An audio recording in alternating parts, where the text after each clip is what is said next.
Hey everybody, I am coming to you from my office, and today I'm going to talk about my lifelong struggle, well I should say half of my lifelong struggle with TMJD as a singer, musician, music teacher, all that good stuff. So if you clicked on this video, you probably already know what TMJD is, but I'll quickly go over it. So everybody has a TMJ. TMJ is the temporomandibular joint, and it's the jaw joint, right over there. TMJD, the D part, is the disorder. So if something is going wrong with that joint, that's why it's a disorder. So you'll often hear people say, I have TMJ. People shorten it like that, but technically everybody has TMJ. It's the disorder part that is unique. Woohoo!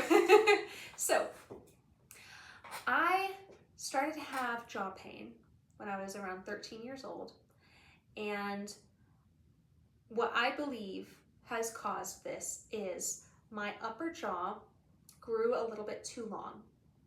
So looking at pictures of myself when I was maybe 10, that didn't happen yet. I think it was around middle school that it started to happen, and I'm not sure why. People have all kinds of theories. It could be genetics. It could be, oh, you had allergies as a kid, so you were breathing at night out of your mouth and not out of your nose, and therefore, whatever. Lots of theories. But anyways, around middle school, my upper jaw started to grow longer, and you can kind of see in photos when that changed. So I started having pain around 13.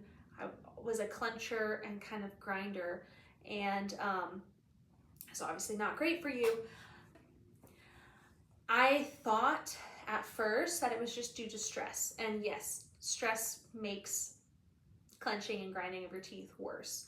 But for me, I noticed even when I was totally not stressed out at all, I would still have this, like, my muscles would just seize up and clamp up. So when I was around 15 years old, I lost an octave of my singing voice. I made a short video about this. I still don't know why that happened to this day. It could just be that my voice lowered, and prior to around 15, I basically sang everything in head voice. Like, it was pretty much all high, very few low notes. And so it all kind of felt like one register. I'm sure I had bridges as, 12, 13, 14-year-old. I'm sure I had, those transition points in my voice, but I didn't really feel them. I had no awareness of them, and I would just sort of glide up and down through my voice with flexibility and agility, and I didn't need to learn how to navigate those transition points until later, right? So it could just be that. It could be, I don't know if it had to do with the way that my jaw was growing, if that contributed to it, I don't know. But that happened when I was around 15 years old. And that obviously was really, really difficult for me, having sung in choirs where I'm singing a C6, I'm singing sometimes even up to an E6, and then suddenly I can comfortably sing up to a C5 and maybe get up to an E to F5, and that's it. Very, very jarring. So when I was around 17 years old, I got braces, and the only reason I got braces was one of my older sisters got braces, and her situation was so kind of extreme that it sort of scared my parents into getting me checked out. They're like, oh, because my teeth were like not that crowded. They were a little crowded, but they weren't really all that, super crooked or crowded. But sure enough, I needed braces, but by the time I got them, I was already 17 years old. I had them from 17 to 20. And so, your jaw is more developed. I think mine was still growing by my early 20s, but it was mostly done, right, by that age. So I need to breathe while I'm talking about this. I'm honestly getting stressed just talking about this, which I'm trying to keep calm, but if you've ever been through this pain, it's like, so all of that is to say, I started with an orthodontist. I moved to California when I was 18 and I had to get a new orthodontist. And when you shop around and you get your different opinions, of course, every orthodontist has like some different treatment plan. Like nobody has the same thing. One guy was like, we're gonna put a mount, like a retainer with like spikes on it to push your tongue back into your mouth. Because his whole thing was like, your tongue is the problem. I don't think that is the case, but that was his shtick. This other orthodontist really wanted me to get jaw surgery, and I wish that I did. I wish I got jaw surgery when I was 19 in California, but I could not do it. I was financially independent at this point. It was like $7,000 after insurance, which is actually not that much money. If I did it now, it would be around $70,000. So it wasn't actually that bad, but I was 19 years old. I was a college student. I barely had enough money to just get ramen, let alone pay $7,000 and take off work and off of school for 2 to 3 months, and I didn't have a place to recover. So the resources and the community and like all that stuff was just not there. So I wish I had done that. In retrospect, if it was possible, I would have done it, and I tried to like not be hard on myself because it just wasn't possible at the time, but I think I would have saved myself so much pain and suffering. But anyways, I went with an orthodontist whose whole like treatment plan was to basically he was using camouflage orthodontics, such a hard word. So he put these little screws called TADs, which are temporary anchorage devices, in my upper jaw, and he was trying to basically pull it down. So I think it kind of worked a little bit, but it did not fix the whole problem. It closed down the bite a little bit, but then I got them off when I was 20 and my jaw grew a little bit more, I believe, in my early 20s. So it kind of did a whole lot of nothing. But my teeth are straight, yay. So many dentists I've gone to over the years have been like, your bite is so bad. And it might not look like this on camera. I'm trying to sort of see if I can get closer. But a lot of my teeth don't actually touch. So here's what causes the pain. For me, I've had my joint x-rayed and the joint is in like pristine condition. But because my upper jaw is too long, my teeth, if I just rested my face, this is how my face would rest. See that? That openness? So the bite is open. And it has started to pull from the left to the right. It used to just be an open bite and just be straight, but now there's also some asymmetry too. So this openness, you see this here, to close my mouth, all these muscles, like here, I get trigger points, over there, under my cheekbones, here, in front of my jaw. Oh my gosh, this is the worst spot, right here. They have to work really hard to keep my mouth shut because it naturally wants to pop open. So for me, it's a muscular problem stemming from a skeletal problem. So it's not gonna get fixed without surgery. So I got my braces off in 2019, I think, and I still had bad TMJ, right? I would basically self-medicate with CBD when it started to act up because CBD is kind of like an anti-inflammatory. So I would take it at night and it would usually kind of calm down by the next day. At some point, I also got a script for some sort of muscle relaxer, and I still have a script for a different muscle relaxer now. I use those pretty sparingly. How I use them is I will not take them unless my pain gets really bad. And if you have TMJ, sometimes you'll notice you get in a cycle of pain where it will start to hurt for whatever reason.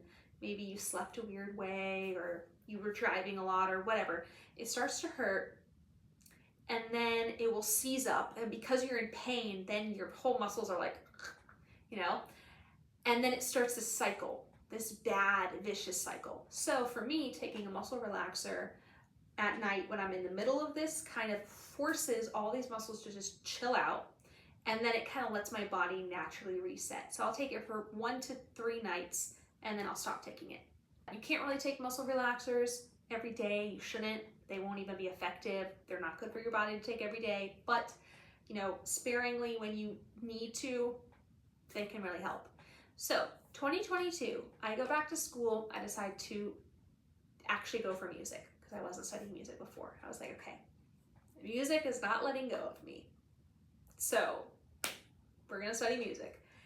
And I started in August. By, I believe, October, something really weird happened to me that I did not at first connect to the TMJ stuff. I started to get a really severe pain on the left side of my skull.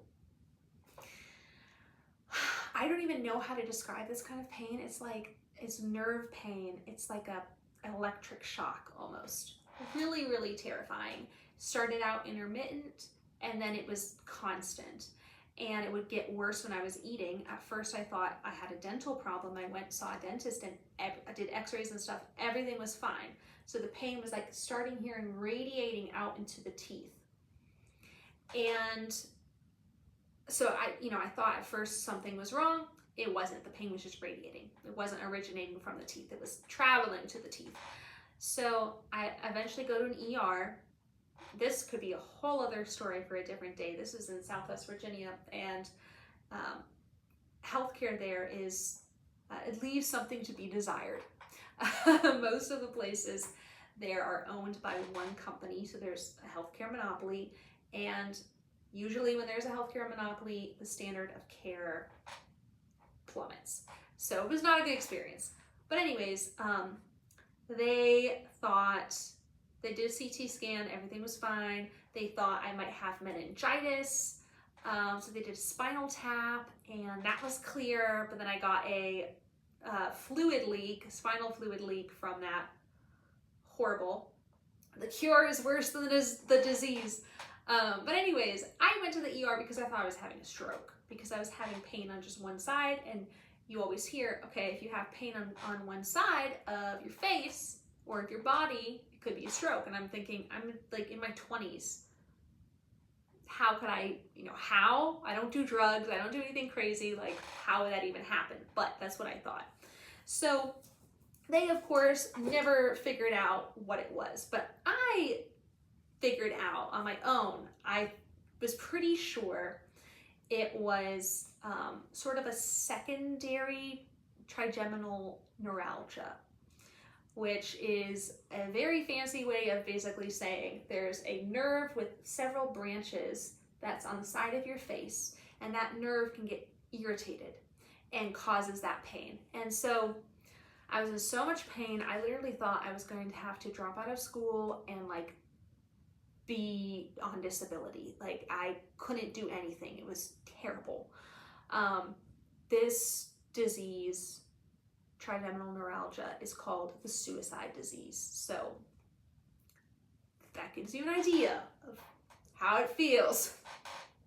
So luckily I don't have that to this day, but so I had this, I go do all these tests, they don't figure out what it is. Then I'm laying in bed, flip over onto my other side, and I feel something pop in my jaw. And after it popped, the pain completely went away. Completely. So that led me to believe I had an irritated nerve because something had happened with my jaw. It slipped out of alignment and it started to pinch the nerve. And I was never formally diagnosed with trigeminal neuralgia.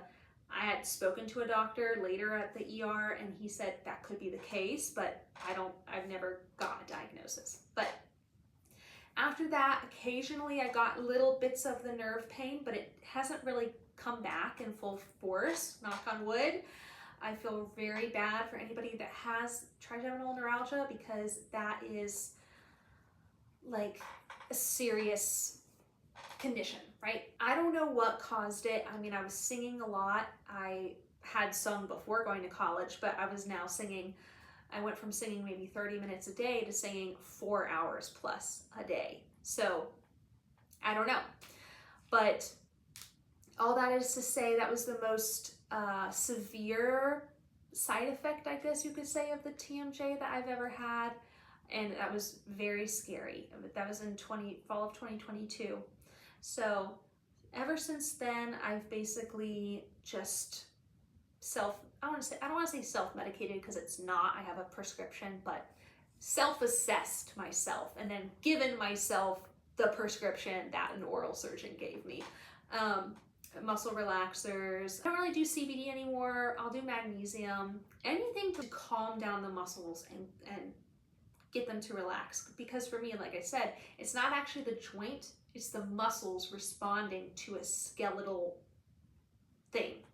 I went to a surgeon, I think last year, who was really great, and he told me that my jaw is hypermobile. So it moves around. So I'll get the clicking and the popping, and then sometimes it will feel fine, and it moves a lot. And the reason is my bite is not stable because it's an open bite. So the teeth are not stably closed. The jaw's like, what's going on? I basically came in because I had been interested in getting Botox in my jaw. So I had gone to a nurse practitioner that was an aesthetics injector, and I said, look, I'm just trying to get TMJ Botox, and she straight up told me, which is great. I'm glad she said this because it showed she has a lot of integrity. I don't know that a lot of injectors would have turned me away, but she basically said, I don't know if you're a good candidate for this Botox because if we relax this, your mouth just might hang open and it might not even do anything. She said, I used to work with this oral surgeon. He's really good. You should go over, get looked at by him instead of having me do Botox for you. And then depending on what he says, I can do it for you, but I don't feel comfortable treating you without you seeing a surgeon. So I go talk to the surgeon, and he gave me a script for a muscle relaxer. I had a script before of a different muscle relaxer from my dentist. But he basically was like, yeah, we can do Botox, but your jaw is not actually hypertrophied, which is kind of crazy because I feel like my jaw muscle is pretty big. But according to him, it's not hypertrophied. He said, take the medication as needed, and, we'll kind of assess later. We could maybe try it, but really, it's sort of a feature, not a bug. So that is where I am currently at now. I don't really know what the future is. I would love to get an actual surgery, but logistically, I don't know if that's going to happen anytime soon. So how does this affect my singing and music teaching? The biggest thing is I will have issues around my second bridge in my voice. So I'll show you where that is. Around here. So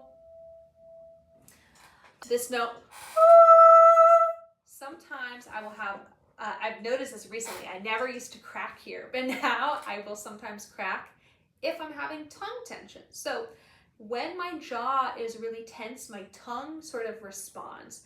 And this is something that I've been working on with one of my voice teachers.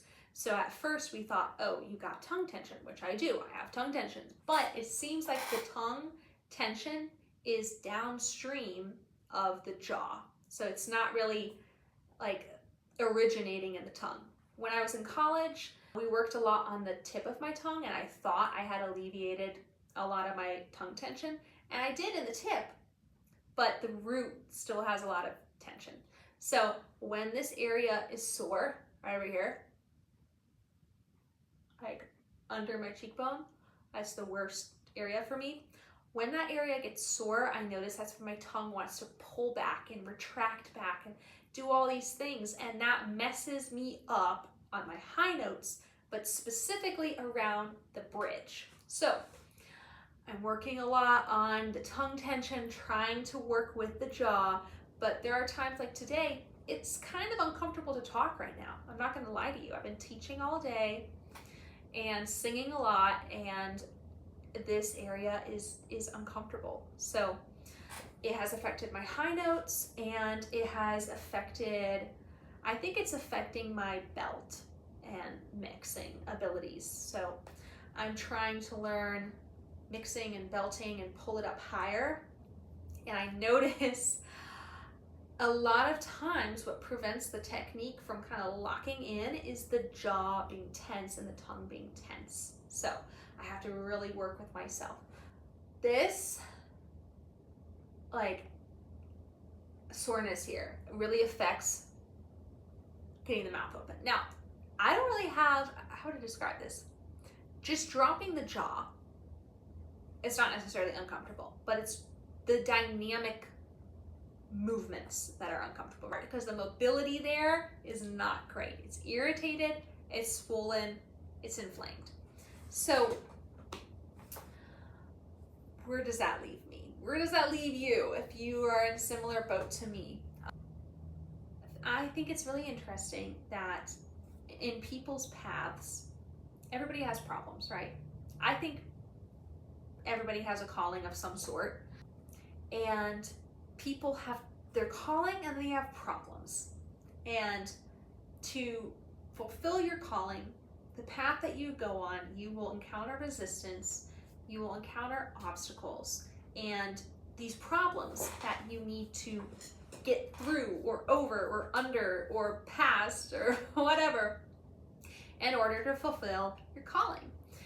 And interestingly enough, a lot of times the obstacles we have are like in a sick, twisted way, kind of connected to our calling. Like Beethoven, his hearing problems. He's a musician, he's a composer, and he has hearing problems. It's just this like Shakespearean tragedy, like irony there. I'm not saying I'm Beethoven, but you get the idea.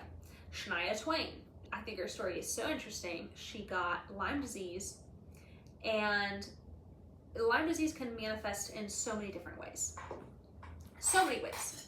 One girl that I knew, who was the sister of one of my friends, got it when she was like 10 or 11 years old. She had a lot of joint pain. That's how it manifested for her.